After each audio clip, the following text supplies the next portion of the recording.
यहाँ पर इस वक्त अमृत स्नान चल रहा है। अलग अलग अखाड़े आपको नजर आ जाएंगे और अवधेश हमारे साथ लगातार जुड़े हुए हैं। अवधेश, आप अपनी बात भी पूरी करें। साथ ही डीजीपी प्रशांत कुमार का सीधे तौर पर कहना है कि आज ही के दिन और अभी तक की अगर हम बात करें सुबह 9:30 बजे की, तो 1 करोड़ से अधिक श्रद्धालु पहुंचकर आस्था की डुबकी लगा चुके हैं।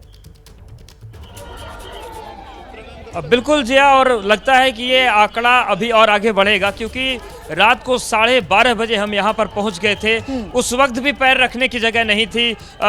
शहर से लेकर यहाँ तक कि हम संगम नोस की बात करें, और अभी तो भीड़ डबल हो चुकी है। ये जो पूरा इलाका है, ये कम से कम सुबह हमें आने जाने में दिक्कत नहीं हुई, लेकिन अभी पूरा इलाका ये भर चुका है। और ये वजह है कि सुबह से ही जो एडीजी हैं उन्होंने खुद मोर्चा संभाल रखा है। हम देख रहे हैं कि लगभग सुबह 5 बजे से ही वो यहाँ पर क्राउड मैनेजमेंट कर रहे हैं। और महाकुंभ में क्राउड मैनेजमेंट सबसे बड़ी चुनौती होती है, लेकिन भारत में महाकुंभ इस बात के लिए भी जाना जाता है कि क्राउड मैनेजमेंट इतना बेहतरीन है।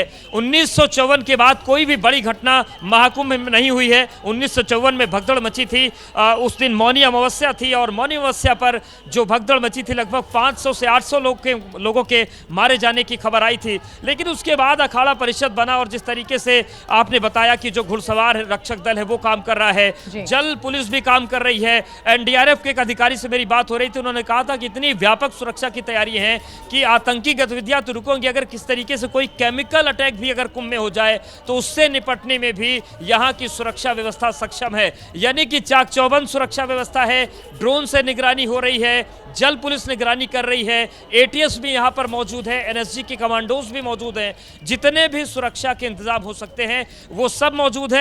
और सबसे अहम बात की पारंपरिक सुरक्षा की बात करें तो अखाड़ों की अपनी सुरक्षा भी होती है, जिसमें थानापति होते हैं, कोतवाल होते हैं, नागाओं की अपनी सुरक्षा व्यवस्था होती है। तो कुंभ पूरी तरीके से सुरक्षित है।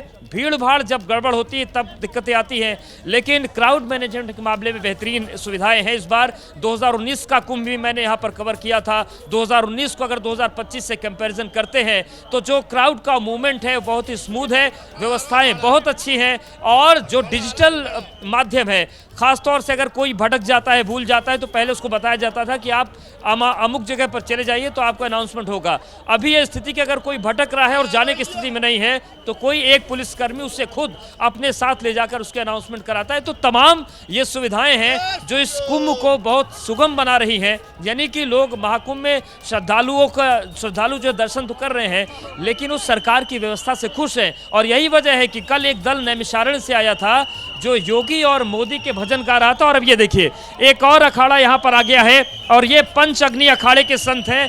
जो अग्नि अखाड़ा है इसे माना जाता है, अग्नि अखाड़े को माना जाता है कि ये ब्रह्मचारियों अखाड़ा होता है। अग्नि अखाड़े में नागा संत नहीं होते हैं, और ये पूर्ण रूप से माँ गायत्री के जो सेवक होते हैं। तो ये हम तस्वीर आपको दिखा रहे हैं। जूना अखाड़ा जा चुका है स्नान के लिए, आवाहन अखाड़ा स्नान के लिए जा चुका है, और अब अग्नि अखाड़ा भी देखिए यहाँ पर पहुँच चुका। और देखिए ये जिनके सिर पर ये थोड़े अलग तरीके के टोपियाँ हैं, ये जंगम जोगी हैं। और ये जो काफिला है, एक बार फिर से, चूंकि ये मिक्स शोभा यात्रा है, ये पायलट बाबा का दल है जो कि जूना अखाड़े के महामंडलेश्वर थे।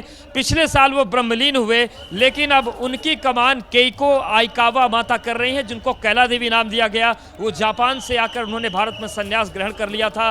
तो 3 अखाड़ों की जो शोभा यात्रा है इस वक्त आगे बढ़ रही है, और इन तीनों के स्नान के बाद जो 7 सन्यासी अखाड़े हैं उनका स्नान खत्म हो जाएगा। और देखिए वेशभूषा दिखा देते हैं। जो ब्रह्मचारी अखाड़ा है इसमें पीली वेशभूषा का महत्व है। अधिकतर लोग आपको पीले वस्त्रों में नजर आएंगे, जबकि अन्य जो 6 अखाड़े हैं वहां पर गेरुआ वस्त्र पहना जाता है। तो वस्त्रों के लिहाज से भी ये अखाड़ा एकदम अलग है, परंपराओं के लिहाज से भी अखाड़ा एकदम अलग है। और अब देखिए जो जहां से अखाड़ों के आने का ये रूट है, बड़ी संख्या में इनके पीछे भक्त भी आते हैं। तो इन तीनों अखाड़ों के बाद जो सनातनी जो दशनामी संत हैं उनके स्नान का क्रम पूरा होगा। उसके बाद बैरागी अखाड़ों का क्रम आएगा, जिनमें निर्वाणी अणी है, निर्मोही अणी है, दिगंबर अणी है। 3 बैरागियों के स्नान के बाद 2 उदासी परंपरा के अखाड़े नहाते हैं, जिनका नाम बड़ा उदासीन अखाड़ा और नया उदासीन अखाड़ा है। और जब 2 उदासी परंपरा के अखाड़े नहा लेंगे तब आखिर में आएगा निर्मल अखाड़ा, जो सिख संप्रदाय का, सिख परंपरा का अखाड़ा है, गुरु ग्रंथ साहिब को अपना आराध्य मानता है और वो महाकुंभ की शोभा यात्रा में शामिल होता है। तो आप ये देखिए पूरी विहंगम तस्वीरें हैं और जो सीधी आगे आपको तस्वीर दिख रही हैं वो आम श्रद्धालुओं के लिए है। ये श्रद्धालु जो जा रहे हैं ये संतों के साथ आए हैं। तो पूरी जो व्यवस्था जो 25 सेक्टर्स में बटी है वो काफ़ी अच्छे ढंग से स्नान को बढ़ा रही है। और देखिए अब रथ जो हैं वो आने शुरू हो गए हैं, जूना अखाड़े के संतों के रथ आ रहे हैं। जी यहाँ पर एक बात और समझने की है जी कि जो अखाड़े के नागा संत हैं वो पैदल आते हैं, जो कोतवाल हैं वो पैदल आते हैं, जो श्री महंत हैं वो पैदल आते हैं, लेकिन जो महामंडलेश्वरों की कैटेगरी है वो उच्च हो जाती है, वो पढ़े लिखे होते हैं, संभ्रांत होते हैं, अखाड़ों को चलाते हैं। इसलिए जब भी महामंडलेश्वर आते हैं वो रथों पर सवार होकर आते हैं। तो महामंडलेश्वरों का जो आगमन है वो होना शुरू हो गया है और ये जो पूरा क्रम है ये अब काफ़ी देर, लगभग 40 मिनट का समय यहाँ पर दिया गया है। 40 मिनट में ये अखाड़े स्नान करके चले जाएंगे और उसके बाद फिर बैरागी परंपरा के अखाड़ों का आना शुरू हो जाएगा। तो देखिए ये जो दो चित्र आपको दिखा रहे हैं, यहाँ पर श्रद्धा माता लिखा हुआ है इस पोस्टर में। ये श्रद्धा माता वही महामंडलेश्वर है जिनको पहली बार महिला महामंडलेश्वर कुंभ की परंपरा में बनाया गया था 2006 में। तो इतिहास के तमाम पन्ने ऐसे हैं जो यहाँ पर खुलते हैं, याद आते हैं और आप इसमें जितना डूबते हैं उतनी नई बातें समझ में आती है। तो ये जो 7 सन्यासी अखाड़े हैं इनके स्नान का जो क्रम है अब पूरा हो रहा है। उसके बाद बैरागी अखाड़े आएंगे और आप देखिए किस तरीके से ये जो धर्म ध्वजा है, ये जो लाल झंडा है, ये धर्म ध्वजा है जो अखाड़े अपने साथ लेकर आते हैं और ये आराध्य जो होते हैं अखाड़े के, उनका जीवंत स्वरूप इन्हें माना जाता है। तो कुंभ की परंपरा है। इसके अलावा आप देखिए सुरक्षा व्यवस्था आपको दिखा देते हैं।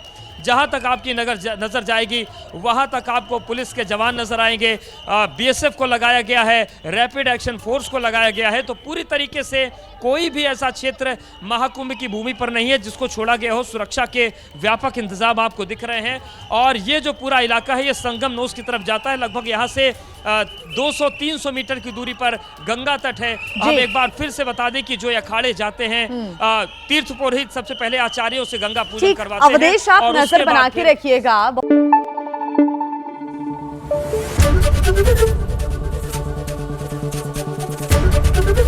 एबीपी न्यूज आपको रखे आगे।